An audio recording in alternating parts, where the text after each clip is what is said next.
கருணை, தாயுள்ளம், கொண்ட கொள்கையில் விடாப்பிடியான பற்றுதலும், எடுத்த செயலை இனிதே முடிக்க வேண்டும் என்ற ஆர்வமும் கொண்ட கடகராசி அன்பர்களே, உங்களுக்கு இந்த குரு பெயர்ச்சினால் ஏற்படக்கூடிய பலாபலன்களை அறிந்து கொள்ளுங்கள்.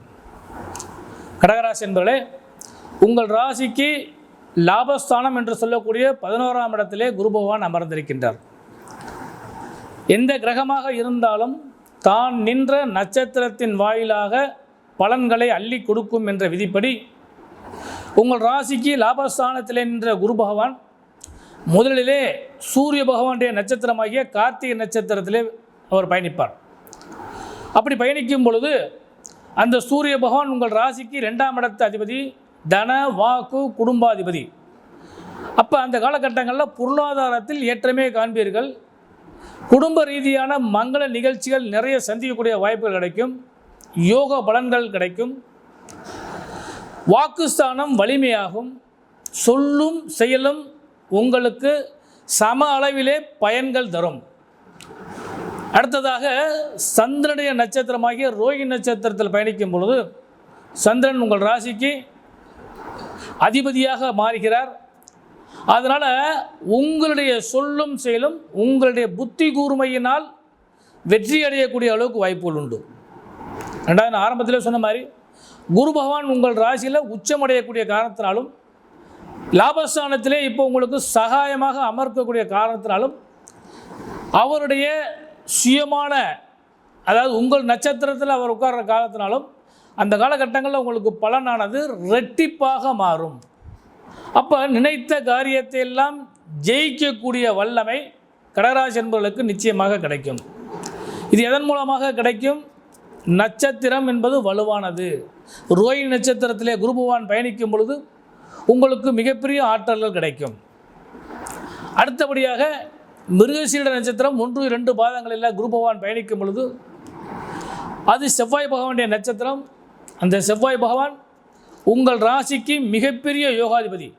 5, 10 என்ற ஆதிபத்தியம் பெற்ற செவ்வாய் பகவான் உங்கள் ராசிக்கு மிகப்பெரிய யோகாதிபதியும் வரக்கூடிய காரணத்தினால, குரு பகவான் லாபத்தில் அமரக்கூடிய காரணத்தினால 5ஆம் இடம் என்றால் முதல்ல புத்திரபாக்கியம், குழந்தைகளால் லாபம், குழந்தைக்கு லாபம், மங்களகரமான விஷயங்கள் நடத்துதல். செவ்வாய் என்றால் வீடு, வண்டி, வாகன யோக சேர்க்கைகளை கிடைத்தல். 10ஆம் இடம் என்றால் ஜீவனஸ்தானம்.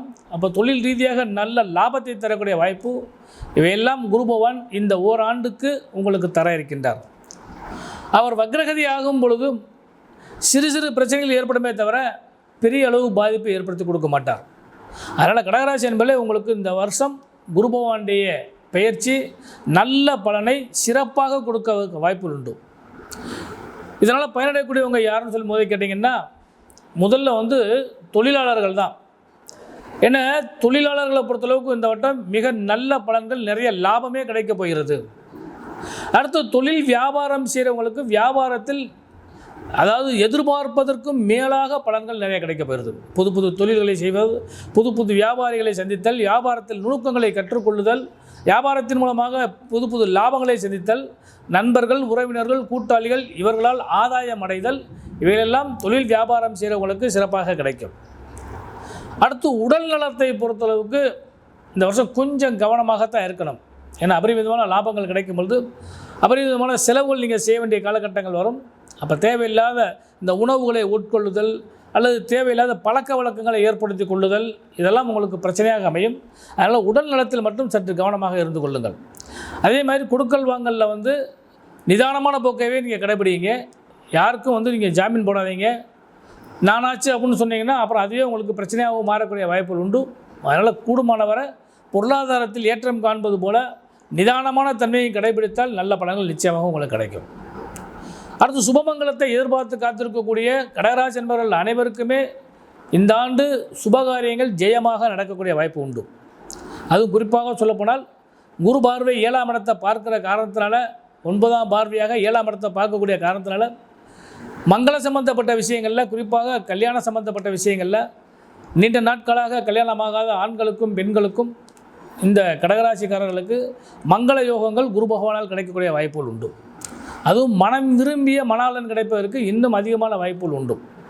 அதனால் இந்த காலகட்டங்களை பொறுத்தளவுக்கு சுபமங்களை பேசுவதற்கும் சுபத்தன்மையை அடைவதற்குமான வாய்ப்பு நிச்சயமாக உண்டு.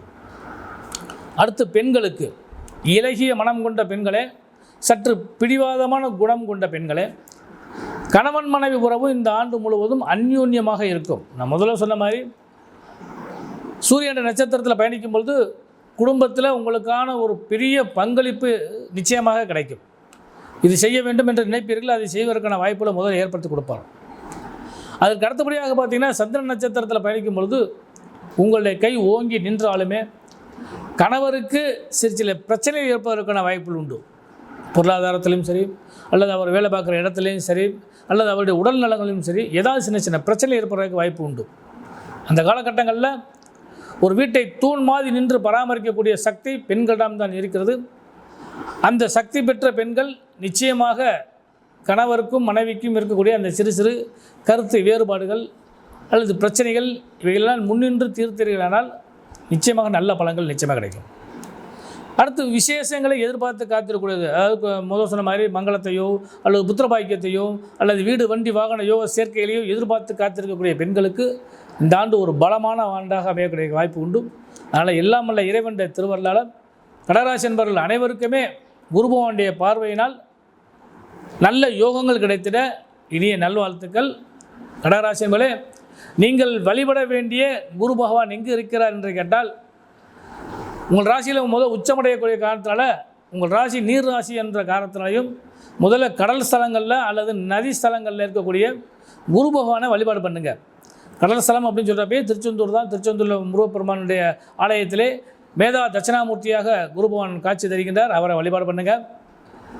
திட்டை, ஆலங்குடி, பட்டமங்கலம் அப்படிங்கிற இடங்கள்ல எல்லாம் குரு பகவான் அமர்ந்திருக்கின்றார். அவரெல்லாம் வழிபாடு பண்ணுங்கள். உங்களுக்கு குரு பகவானுடைய ஆசீர்வாதம் இந்த ஆண்டு பரிபூர்ணமாக கிடைக்க காத்திருக்கிறது. குரு பகவானுடைய ஆசியோடு இந்த ஆண்டு உங்களுக்கு சுபமாக நடைபெற ஜோதிடரின் இனிய நல்வாழ்த்துக்கள்.